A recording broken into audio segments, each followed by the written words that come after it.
이제 성경에 이제 예수님께서 마테마가 누가 요한복음을 통해서 이제 드러내신 하나님이 좋아하시는 것과 싫어하시는 것들이 있잖아요. 근데 이제 하나님이 끔찍하게 싫어하시는 게 하나 있어요. 그게 바로 뭐냐면 자꾸 쓸데없이 티내는 거예요. 그러니까 하나님 정말 끔찍하게 싫어하시는 게 뭐냐면 그게 자꾸 이제 막 티내는 거예요. 예를 들면 주님이 절대 하지 말라는 게 뭐냐면 금식할 때 제발 티내지 말아라. 금식하면 금식을 하는 거지. 금식할 때 티내면서 막 세수도 안 하고 씻지도 않고 막 피골이 상접해서 막 죽겠어요 막 이러고 다니는 거 하지 말아라. 그런 거 하나님이 안 받으신다. 아주 그냥 너무너무 티내는 거 싫어하시고 그래서 우리가 기도도 마찬가지로 이렇게 막 대놓고 그렇게 하시는 걸 너무너무 싫어하십니다. 그리고 예수님이 정말 싫다고 하신 게 하나 있는데 그게 뭐냐면 기도할 때 쓸데없는 말을 자꾸 집어넣지 말라는 거예요. 그래서 성경 말씀을 보면 이렇게 써 있죠. 마태복음 6장 7절 말씀 한번 볼까요? 그럼 주님께서 이제 예수님이 직접 말씀하신 건데 뭐냐면 기도할 때 이방인과 같이 중언부언하지 말아라. 그들은 말을 많이 하여야 들으실 줄을 생각하느니라. 이렇게 하면서 뭐라고 하냐면 제발 중언부언하지 말아라. 누구처럼? 이방인처럼. 여기 이제 포커스가 있어요. 제가 중고등학교 때 제가 이것 때문에 시험을 많이 들었었어요. 이 구절 때문에. 왜냐하면 수련회 가면 목사님들이 기도를 막 시키는데 전사님이 막 기도를 시키는데 중언부언 하지 말라는 거예요. 근데 여러분 기도해보면 알잖아요. 같은 말 좀 반복하게 되죠. 그렇죠? 아니 저만 그렇게 해요? 그렇죠. 우리 같은 말 좀 반복하잖아요. 그러면 내가 무슨 생각이 들었냐면 이거 하나님 싫어하시는 기도인가? 기도를 어떻게 해야 되는 거예요? 전사님이 가르쳐주진 않고 맨날 뭐만 하냐면 중언부언 하지 말라는 거예요. 그게 내가 수련회 가서도 기도하고 막 개인 기도할 때도 계속 같은 말, 그러면 다른 말을 어떻게 1시간 동안 기도해요? 그럼 이제 방언을 받았어요. 방언을 받아서 막 방언으로 기도를 합니다. 방언은 내가 뜻도 잘 모르니까 일단 막 기도를 하는데 이것도 중언부언 같은 거예요. 그래서 내가 이 구절 때문에 정말 스트레스를 많이 받은 적이 있었어요. 그런데 사실은 포커스가 어디에 있는 거냐면 이 이방인과 같이 있는 거예요. 그러니까 우리 전사님이 제가 볼 때는 좀 연구를 좀 덜 했어. 그래가지고 중언부언에 꽂혀갖고 중언부언만 하지 말라는 건데 그 앞에 있다고요. 이게 뭐냐면 이방인과 같이예요. 그러니까 예를 들면 이거예요. 한국 사회에서 이제 우리 어린이들은 잘 모르는데, 우리 청소년들 잘 모르는데 우리 어른들은 다 기억하는 사건이 하나 있어요. 그게 뭐냐면 오음진리교라고요. 그쵸? 이거 기억하면 이제 앞자리가 좀 다른 거예요. 30대도 알아? 들어봤어? 영진, 혜진 들어봤어? 못 들어봤어. 그러니까 요게 4짜리가 돼야 아는 사실입니다. 그러니까 이거 알면 내가 앞에 4 이상이구나 생각하시면 됩니다. 혜진 알아? 혜진 알아? 오음진리교 몰라? 야, 여러분 이거 모르는 거야. 여러분 난리도 아니었어. 이게 무슨 일이냐면 일본의 오음진리교라는 종교에서 뭘 했냐면 이게 지구에 종말이 온다고 자기들끼리 믿었는지 교주가요 어떻게 했냐면 독가스를 살포했어요. 지하철에다가. 그래갖고 지하철 독가스로 수백 명이 사상하는 엄청난 일본에서 막 뒤집어지는 사건이었어요. 그런데 그 옴진리교가 뭘 하는 데인 줄 알아요? 가부좌를 틀고 앉아가지고 옴 이걸 하는 데야. 이게 옴진리교는 앉아서 뭐 하냐면 옴 이거 하는 거예요. 그러니까 이거가 진리라고 그래서 종교 이름도 옴진리교예요. 그러니까 뭔 말인지 알겠죠? 그리고 이제 현존하는 이런 것 중에 뭐가 있냐면 남매호랑캐교라고 있어요. 남매호랑캐교. 제가 이제 지금 포항은 남매호랑캐교가 이렇게 잘 안 보여요. 근데 서울 제가 학교 막 다니고 이제 서울에서 이렇게 지하철을 타다 보면 정말 희한한 사람들이 지하철에 많거든요. 예, 지하철 1호선 이렇게 유튜브에 한번 쳐보세요. 온갖 사람들이 다 등장합니다. 근데 그 지하철 1호선에 가장 대표적인 아주머니가 한 분 계셨는데 제가 이제 학교 다닐 때 대표적인 아주머니 계셨는데 그분이 어떤 아주머니냐면 남매호랑캐교 아주머니였어요. 남묘호랑캐교가 뭐냐면 호랑이로 섬기는데 뭐 이렇게 그런 게 있어. 그래서 걔네는 계속 뭐만 하냐면 남매호랑캐 이것만 외워요. 그것만 외워요. 그러면 그 할머니가 저는 잊지 못해요. 내가 학교 갈 때마다 그 할머니가 왜 하필이면 내가 앉는 칸에 늘 앉는지 모르겠어. 나는 그 칸을 찾지 않고 계속 다른 칸으로 가는데 항상 그 할머니가 지나가는데 조금 정신이 좀 간 것 같기도 하고요. 느낌에 할머니가 이 퍼대기라고 해요. 포대기 애기띠에 뭐가 자수로 새겨져 있냐면 호랑이가 이렇게 새겨져 있어요. 호랑이가 이렇게 새겨져 있고 거기 한문으로 남매 호랑캐 돼 있어. 그러면 이걸 가지고 호랑이 이렇게 하시면서 남매 호랑캐 남매 호랑캐 계속 이러고 너무너무 무서운 거야. 여러분 그 장면 정말 그로데스크합니다. 정말 끔찍해요. 아무 의미 없이 계속 뭐만 하냐면 남매 호랑캐 계속 이러고 다녀요. 그러니까 이게 뭐냐면 이게 바로 중언부언입니다. 그러니까 아무 의미 없이 쓸데없는 말만 들이받아서 그냥 하루 종일 그것만 하는 거야. 하루 종일 하루 종일 남매 호랑캐 그러면 뭔가 신이 우리를 움직여줄 거라고 착각하는 거, 그런 기도 절대 하지 말고 마음의 생각을 딱 붙잡고, 비록 그러면은 주님은 길게 하지 않으셨을까? 주님도 밤새 기도하시거든요. 그럼 주님의 밤새 기도하면서 어떻게 똑같은 말 안 했겠어? 예수님도 예수님 하나님이시니까 좀 달랐을 수 있으나 하여튼 우리랑 뭐 인간이니까 계속 같은 말도 반복하고 기도도 하고 하는데, 그게 아니라 정말 쓸데없이 의미 없는 것으로 막 지속 반복해서 하는 거. 기독교에도 사실 그런 문화가 좀 있어요. 여러분 잘 모르지만 주기도문 1000번 하기 뭐 이런 게 있어.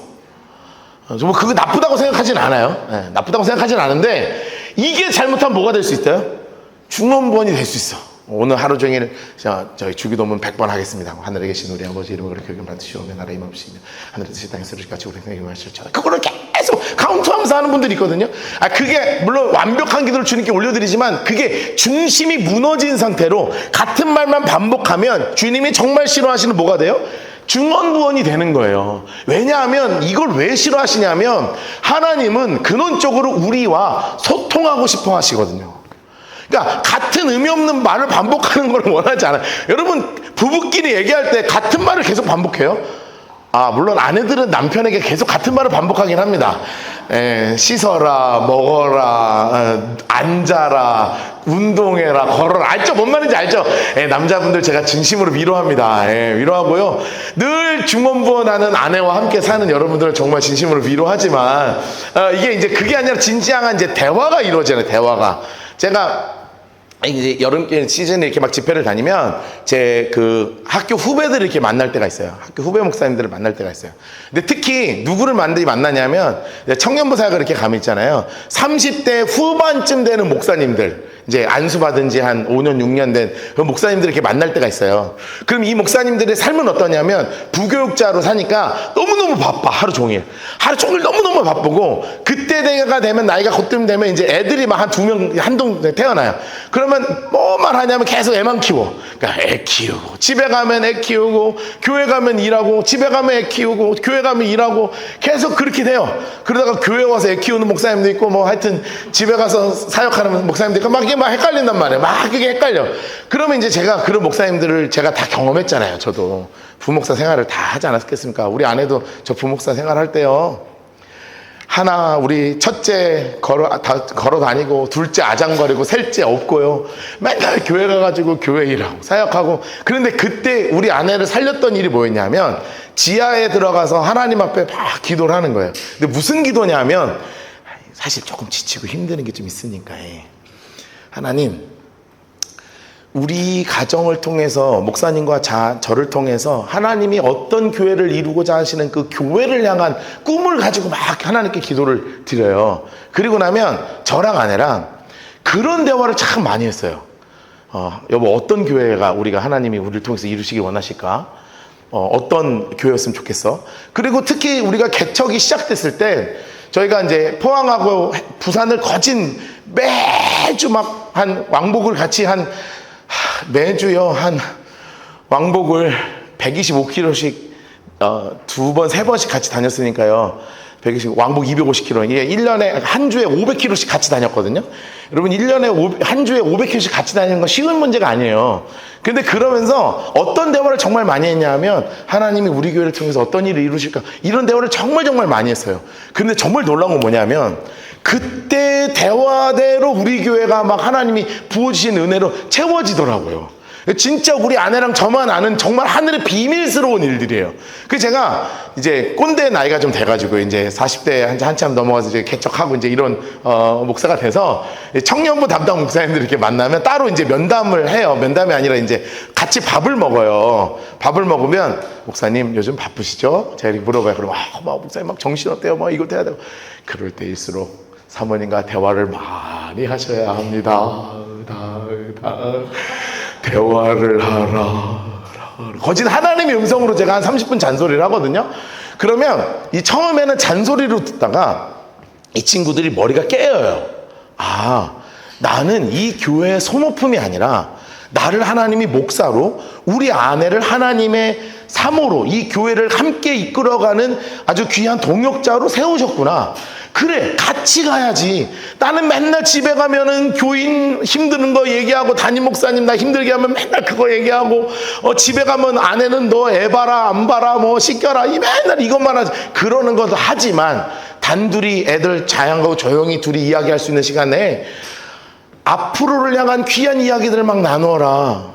이 얘기를 막 하면 처음에는 귀뚱으로 듣다가요, 나중에는 어떤 반응이 있냐면 귀가 이렇게 막 눈이 동그래져요. 정말 동그래지면서 아, 목사님 정말 제가 그렇게 대화해야 되겠네요 라고 이야기한다고요. 하나님이 부부를 그렇게 붙여주신 것은 서로 명령하고 시키고 따르라고 붙여주신 게 아니잖아요. 그렇죠? 뭐 하라고? 서로 같이 꿈을 나누고 대화하고 함께 미래를 이끌어가고, 그래서 이 가정과 나에게 주어지신 일터를 함께 이야기하라고 주신 가장 아름다운 모임이 이 가정이란 말이에요. 그 안에서 대화가 사라지면 죽는 거예요. 이거랑 마찬가지로 하나님이 우리 인간을 창조하실 때는 무엇을 정말 원하셨냐 하면 이렇게 서로 부부가 대화하는 것 같은 소통을 원하셨어요. 서로 대화하는 것을. 그래서 성경을 보면 창세기 말씀을 보면 이렇게 써 있잖아요. 창세기 말씀 보여주세요. 같이 읽을까요? 시작.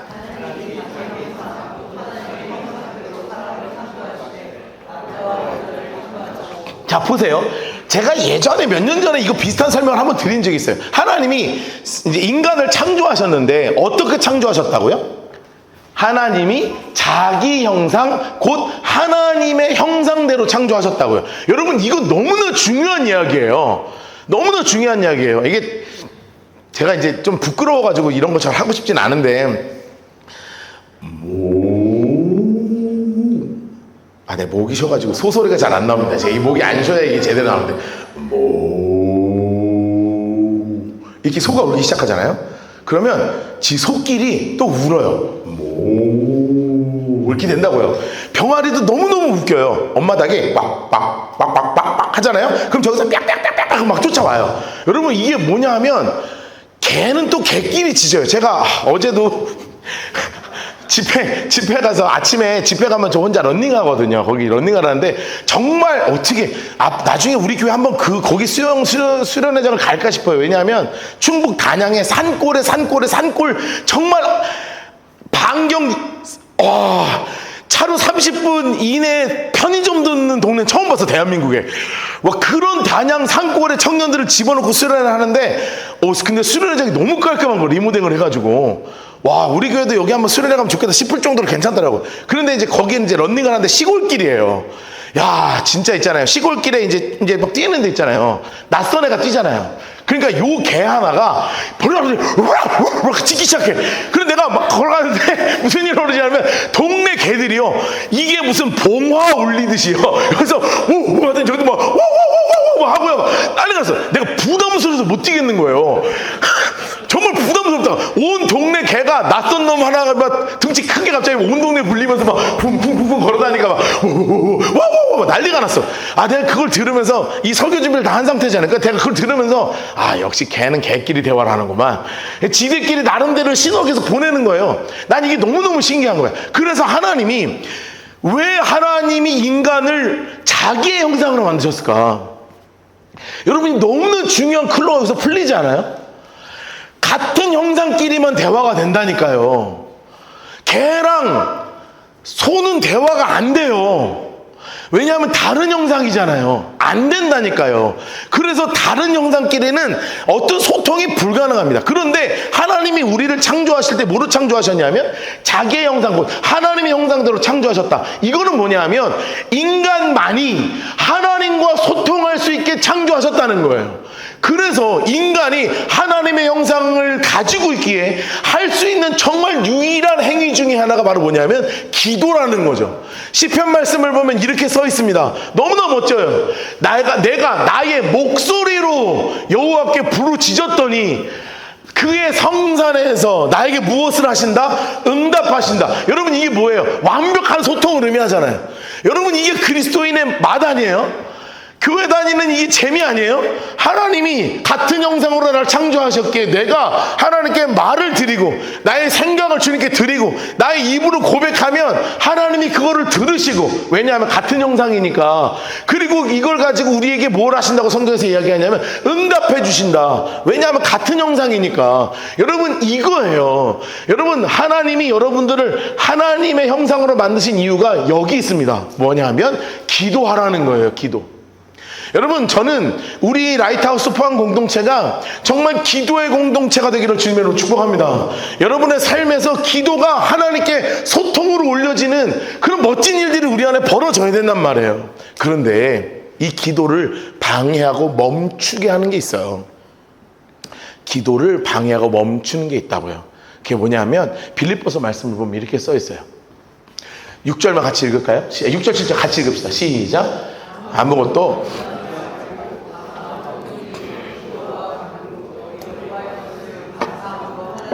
아뢰라. 그리하면 모든 지각에 뛰어난 하나님의 평강이 그리스도 예수 안에서 너희 마음과 생각을 지키시리라. 아멘, 아멘. 여러분, 처음에 보시면 성경에 뭐라고 써있냐 하면 아무것도 염려하지 말아라 돼 있다고요. 근데 우리 인생은 염려가 찾아오죠.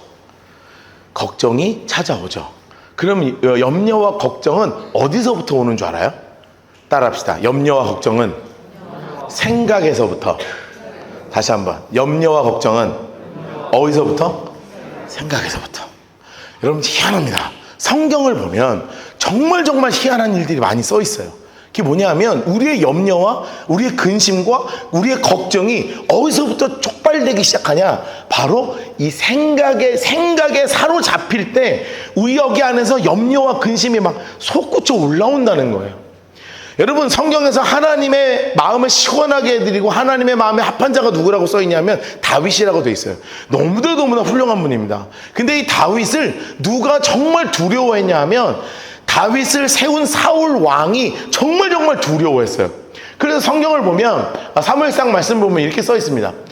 여호와께서 사울을 떠나 다윗과 함께 계심으로 사울이 그를 두려워하냐, 이렇게 돼 있다고요. 그러니까 사울은 다윗을 볼 때마다 항상 뭐가 찾아오냐 하면 두려움이 막 찾아와. 왜냐하면 나에게서 떠난 하나님이 다윗에게서 막 함께 하시는 게 눈에 보이거든요. 그러니까 자꾸 뭐가 찾아오는 줄 알아요? 생각이 찾아와요. 여러분, 우리의 생각이요, 얼마나 세상적인 게 많이 들어있습니까? 안 그래요? 우리의 생각은 주로 무슨 생각을 하냐면 죄악된 생각 정말 많이 하고요.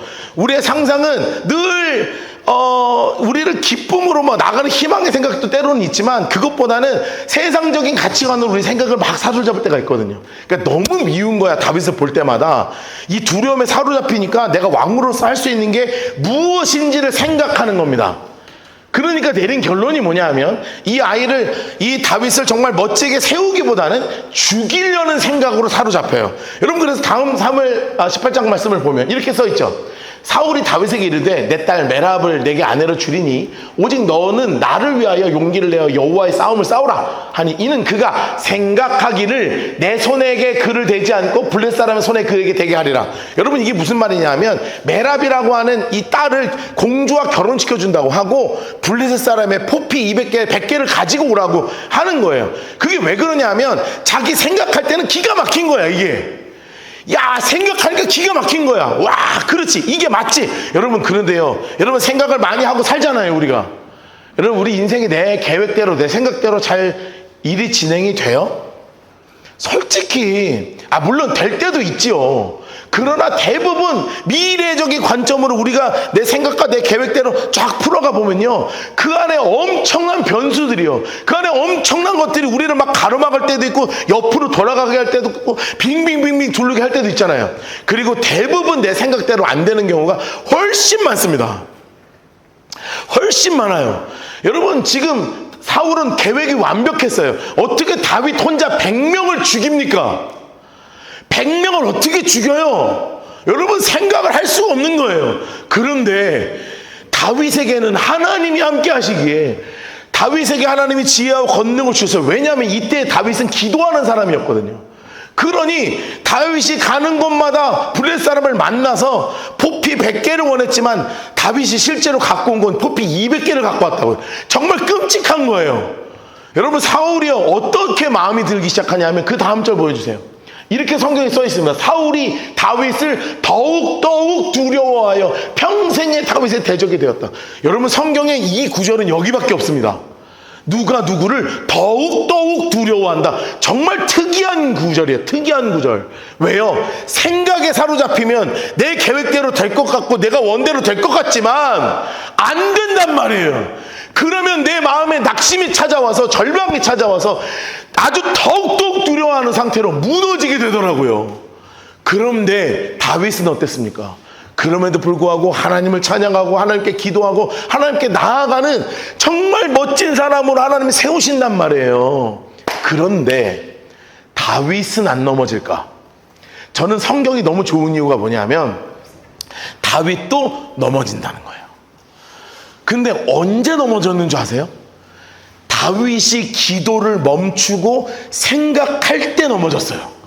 이거 성경 보면 너무너무 기가 막힙니다. 왜냐하면 다윗은 늘 기도하면서 요 사건 이후에 다윗이 쫓겨다녀요. 광야학교라고 하나 13년 정도 아주 막 끔찍한 고통을 당합니다.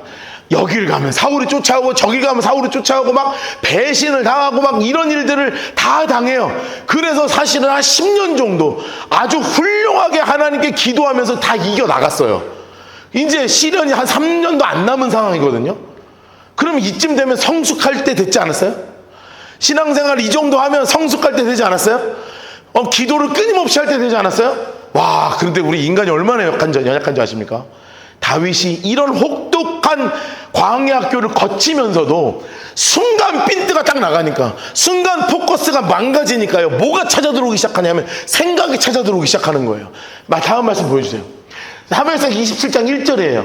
같이 한번 읽을까요? 시작. 다윗이 그 마음에 생각하기를 내가 후일에는 사울의 손에 붙잡히리니 블레셋 사람들의 땅으로 피하여 들어가는 것이 좋으리로다. 사울이 이스라엘 온 영토 내에서 다시 나를 찾다가 단념하리니 내가 그의 손에서 벗어나리라. 여러분, 이 말씀이 무슨 뜻이냐면 10년 동안 하나님이 보호하셔서 사울이 다윗 털끝 하나 못 건드리고요, 오히려 다윗이 사울의 옷자락을 찢고 물병을 뺏을 정도로 목숨을 2번이나 구해준 상황이에요, 이미. 그러면 앞으로도 지키실 게 확실하잖아요. 그런데 갑자기 뭐가 찾아 들어와요? 생각이 머릿속을 지배하고 찾아 들어오기 시작해. 그러면서 어떤 생각이 들어오냐면 나 더 이상 갈 데가 없네? 어떡하지? 나 더 이상 도망갈 데가 없네? 어떡하지? 블레셋으로 가야 되겠다. 내가 블레셋 땅으로 피해 들어가면 내가 더 이상 이 고생 안 해도 되잖아. 이스라엘에서나 사울이 왕이지 블레셋에서 왕인가? 내가 블레셋한테 가면 그럼 블레셋이 나 받아줄 거 아니야, 나처럼 대단한 사람을. 그러니까 나는 편하게 나머지 인생 살 수 있지 않을까? 하는 생각이 쑥 들어온 거예요. 기도했으면 이런 생각이 안 들어왔을 텐데 기도하지 않고 생각이 들어오니까 쑥 무너진 거예요. 여러분, 그리고 나서 이 남은 2년 3년 동안 무슨 일이 벌어지는 줄 아세요? 제가 자세히 읽지는 않겠지만 자기 계획대로 되는 것처럼 보여요. 블레셋 왕 아기스를 내 편으로 막 만드는 것처럼 보여요. 근데 마지막에 뒤통수를 세게 맞고요, 그 백성들은 자기를 따라왔던 자기 아내, 자기 자녀들, 그리고 함께 생활했던 모든 여자들을 싹 다 뺏기고요. 심지어 이 사람들이 자기를 목숨처럼 다니던 이 600명이요, 다윗 죽이려고 돌을 들어서 다윗을 쳐 죽이려고 한다고요. 그럴 때 다윗에게 놀라운 회복의 순간이 있는데 다시 여호와를 찾음에, 여러분, 저는 성경의 이 구조를 보면서 사울과 다윗이 비교되는 게 아니라 사울과 다윗이 동일함을 보는 거예요. 신앙이 좋아도 때로는 신앙이 없어도 우리 인간이라는 존재 자체가 그런 존재라는 거예요. 생각에 사로잡히면, 이 두려움에 사로잡히면 정신을 못 차립니다. 정신을. 무서움이요, 사람이 정신을 못 차려요. 여러분, 우리의 삶의 심플함은 어디서 오는 줄 아세요? 정신없는 상황 올 때 싹 끊고 하나님 앞에 무릎 꿇는 게 기도의 심플함입니다. 우리의 신앙은 끊임없는 생각들이 나를 막 사로잡을 때 생각에 사로잡히지 아니하고 하나님의 앞에 나와 무릎 꿇는 그 순간, 그것이 바로 우리 인생의 가장 심플한 순간이라고요.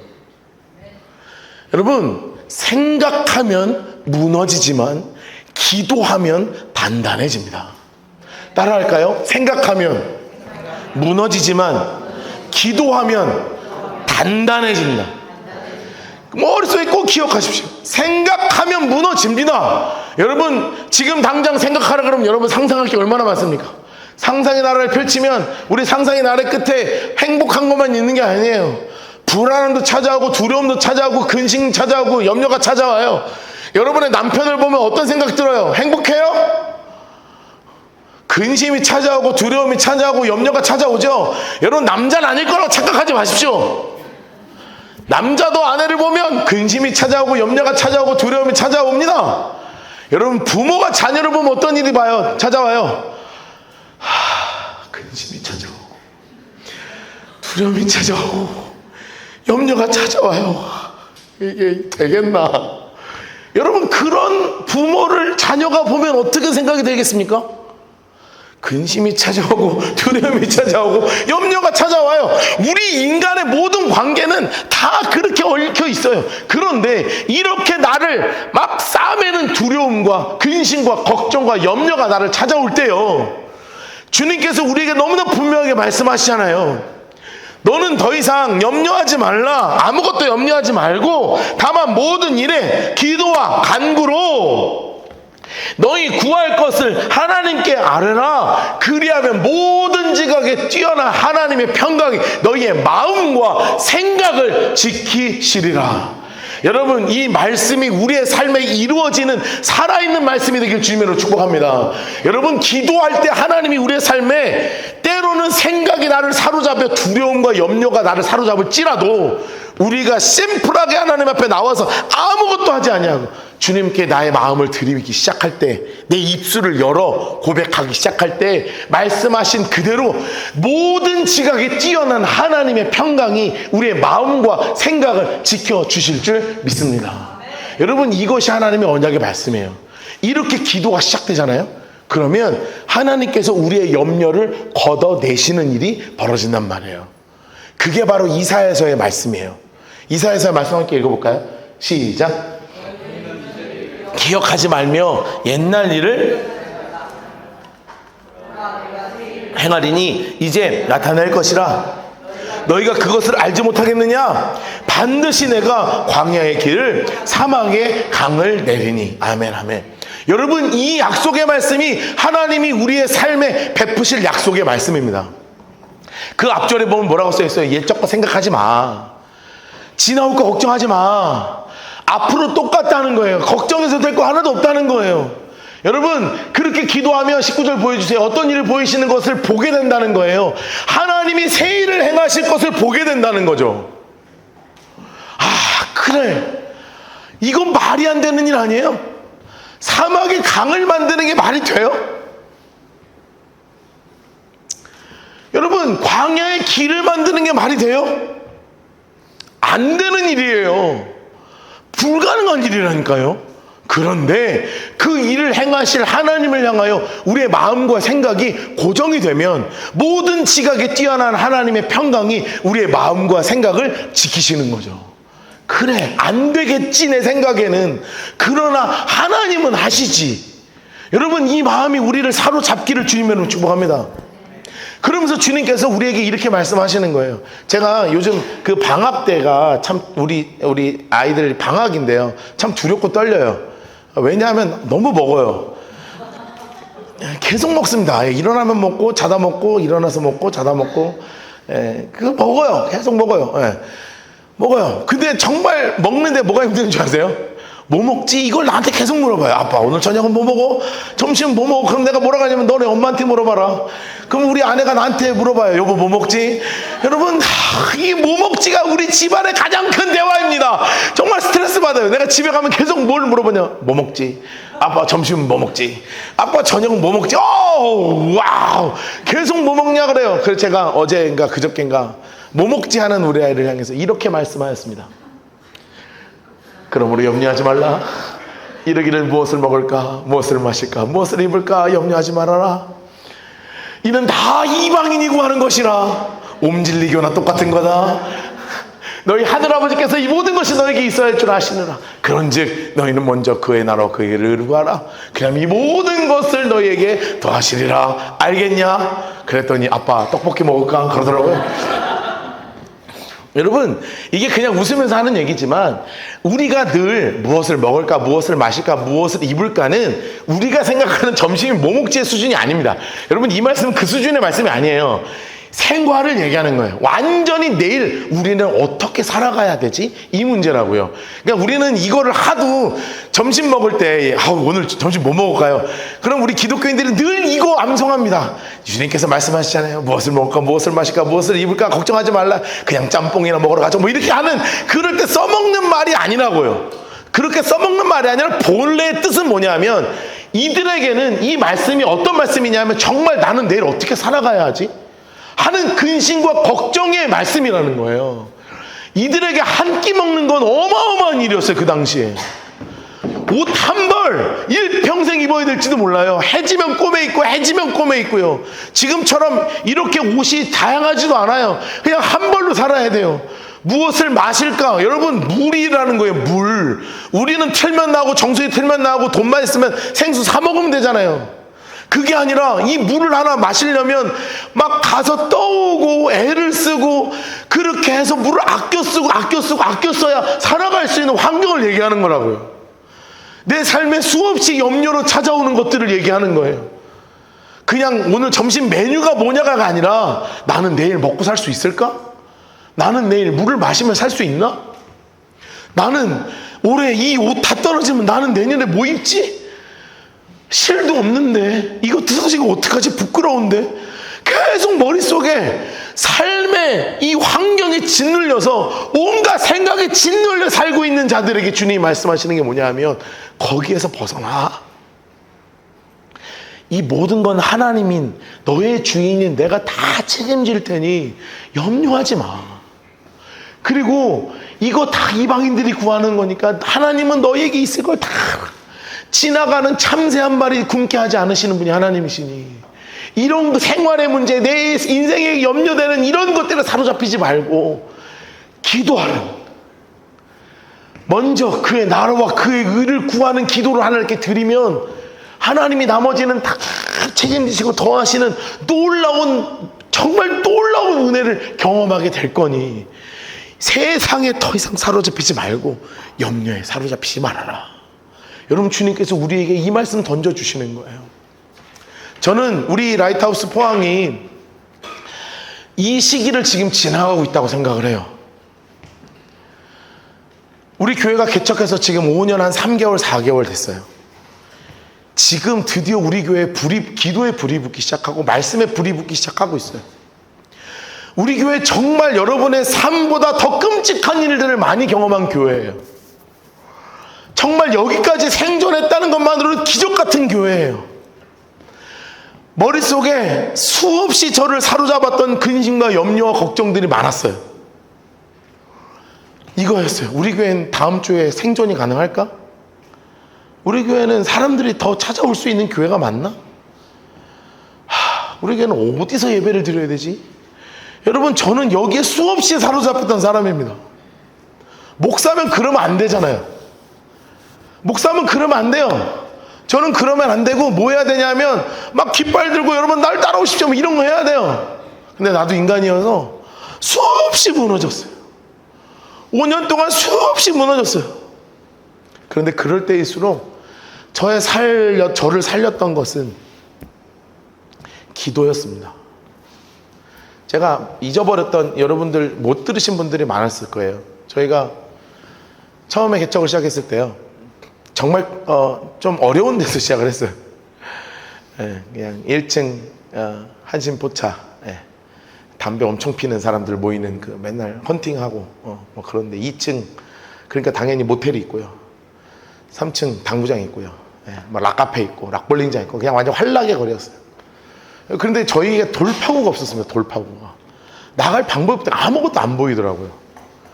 그런데 여기 건물이 가지고 있는 교회에서는 자꾸 엘리베이터 끄고 우리는 걸어 올라가야 되고 방법이 없었어요. 정말 방법이. 나도 오기 싫더라고, 이 교회가. 여러분 정말 이게 무슨 말인지 아세요? 나도 이 교회가 오기 싫을 정도, 담임 목사님 내가 오기 싫을 정도였어요. 진짜 너무 끔찍했어요. 그래서 새로운 예배처소가 너무 필요한 거예요.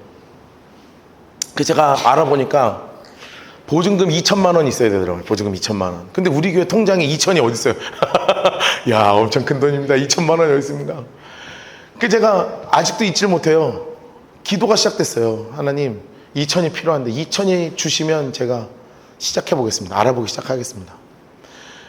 여러분, 그런데 하나님이 진짜 2천을 채워 주셨어요. 나는 그게 왜 됐는지 모르겠어요. 어떤 한 권사님이 전화 와서, 목사님 제가 적금이 끝났는데 이 교회 개척했다는데 필요할 것 같아요 하고 1,000만 원 보내줬고요. 그리고 서울에서 제가 사역하던 교회 목사님이 갑자기, 제가 부산에 있을 때니까, 집이 부산일 때니까, 박 목사 나 지금 비행기 타고 내려가는데 잠깐 점심 먹지. 그러더니 저 갑자기 맛있는 밥 사주시더니 1,000만 원짜리 수표 하나 꺼내주셨어요. 꺼내주셨어요. 그래서 저희가 학산동에 있는 라이트하우스 우리 롯데백화점 앞에 예배초소를 알아볼 수 있게 된 거예요. 그래서 알아봤어요. 계약은 했어. 근데 교회에 돈이 없잖아요. 그때 딱 교회, 아마 그때 우리 운영팀 계셨던 분 안 계시나? 1,200인가 있었을 거예요. 1,200인가. 근데 제가 에어컨 견적을 냈는데 1,200이었어요. 냉난방기 견적이 1,200이었습니다. 그래서 제가 우리 운영팀한테 뭐라 그랬냐면, 저는 에어컨이 없으면 설교를 일단 불가능하니까 에어컨은 설치해놓고, 그리고 의자, 그중 헌금 모이면 의자 사고 이제 그렇게 합시다. 내가 그렇게 스타트를 끊었다고요. 그렇게 계약을 했어요. 여러분, 그런데 사실 말은 그렇게 던져놨지만 대충 리모델링 견적 찾아보고 막 이거 다 돈이잖아요. 아무것도 없었어요. 진짜 아무것도 없었거든요. 이거 이제 의자 다 사야 돼요. 대충 해보니까 한 2천 넘게 들겠더라고요. 한 2천이 필요한 거예요. 우리 교회에 필요한 거예요. 근데 그때가 언제였냐면 8월이었어요. 라이트하우스 첫 번째 연합수련회 할 때. 첫 번째 연합수련회 할 때였어요. 라이트하우스 전체 모였을 때 500명일 때. 여러분, 그때 교회가 개척한 교회도 한 5개, 6개인가 밖에 안 됐을 때예요. 제가요, 그때 무릎 꿇고 그 수련장에서 기도 시작하는데요. 저는 음성을 듣는 목사가 아닙니다. 딱 봐서 알겠죠? 제가 여러분 음성 듣는 거 보셨어요? 딱 집사님 동쪽으로 가셔야 되겠는데 이런 거 안 하잖아요. 그렇죠? 저는 음성을 듣는 목사가 아니라니까요. 그런데 있잖아요, 그때 기도를 시작하는데 정말 얼마나 울었는지 몰라요. 왜냐하면 나는 지금 옮겨 가야 되겠고, 옮겨는 가야 됐고, 막 성도들과 같이 아무것도 없이 그냥 이거 갖고 하려니까 이것도 쉽지는 않고, 하나님 돈은 필요하고 돈 나올 때는 없고, 막 정말 눈물로 기도하는 거예요. 근데 진짜 희한한 건 그때 저에게 음성을 주셨던 게 하나 있었어요. 뭐였냐면 은혜, 더 큰 은혜. 희한합니다. 이거요, 제 일평생에 잊지 못하는 문장 중에 하나예요. 뭐 말씀으로 뜬 것도 아니에요. 뭐 하나님 갑자기 은혜, 더 큰, 이런 것도 아니야. 그냥 머릿속에 이 단어가 계속 떠오르는 거예요. 그래서 제가 그 수련회 현장에서 무릎을 꿇고 기도했어요. 하나님, 지금까지 주신 게 은혜이니 앞으로 더 큰 은혜 주실 걸 확신합니다 하고요, 정말 무릎 꿇고 기도하고 막 2박 3일 내내 펑펑 울었어요. 그게 월요일날 수련회가 끝났을 거예요. 주일날 끝났어요. 그 월요일날 이제 쉬었어요. 아무 일도 안 일어났습니다. 화요일이 됐어요. 어떤 한 권사님이 전화가 왔어요. 3년 동안 적금 부었던 게 끝이 났는데 오늘입니다. 목사님, 이거 주님 하나님께 드리고 싶습니다. 그게 1,000만 원이었어요. 은혜가 왔어요. 더 큰 은혜가 있을 거 아니에요? 그 수요일을 기다렸어요. 아무 일도 일어나지 않았어요. 끝났구나. 이건 우연히 그러겠지. 그럼 목요일이 되었습니다. 그날 어떤 목사님에게 전화가 왔어요. 제가 사실은 개척을 하려고 준비를 하고 있었는데 제가 현재 개척을 할 마음이 없습니다. 그런데 제가 개척한다고 했을 때 어떤 성도님이 저에게 주셨던 헌금이 있는데 이거 그대로 목사님께 이 라이트하우스 포항교회에 흘리고 싶습니다. 해서요. 수련회 끝나고요. 8월 15일이에요 그게. 3일 안에 끝났어요 이게. 그래서 우리 갔다가 불나갖고 다시 온 거예요. 여러분 저에게 하나님이 주셨던 그 문장 돈이 채워지고 안 채워지고에게는 저에게 문제가 아니었거든요. 근데 저의 삶을 완전히 붙잡았던 게 뭐냐 하면 은혜, 더 큰 은혜였어요. 그게 언제 가능해요? 내가 무릎을 꿇을 때 가능하단 말이에요. 저는 이번에 수련회에 각자의 삶에 이런 하나님의 역사하심이 반드시 있을 거라고 확신하고 준비하고 있습니다. 물론 어떤 분에게는 저같이 특별한 그 음성이 있을 수 있죠. 은혜, 더 큰 은혜 뭐 이런 거 있으면 얼마나 좋아요? 없을 수도 있어요. 어떤 분들에게는 목사님의 말씀이 내 삶을 막 쑤셔낼 수도 있어요. 어떤 분들은 기도하다가 나도 모르게 막 눈물을 쏟을 수도 있어요. 경험할 수 없는 하나님의 특별한 그 현장이 우리가 모여서 기도하는 그 순간에 반드시 이루어집니다. 저는 그 믿음이 있어요. 여러분 하나님은 우리가 모든 생각을 다 걷어내고요 하나님 앞에 집중하여서 무릎을 꿇을 때 하나님은 우리의 생각을 걷어내시고 우리의 염려를 걷어내시고 모든 지각에 뛰어난 하나님의 은혜와 평강이 우리의 마음과 생각을 지켜주실 줄 믿습니다. 여러분 삶의 그것을 진짜 실제적으로 경험하는 우리 모두가 되기를 주님으로 축복합니다. 여러분 이 놀라운 일들이 우리에게 벌어질 거예요. 우리 함께 기도할까요?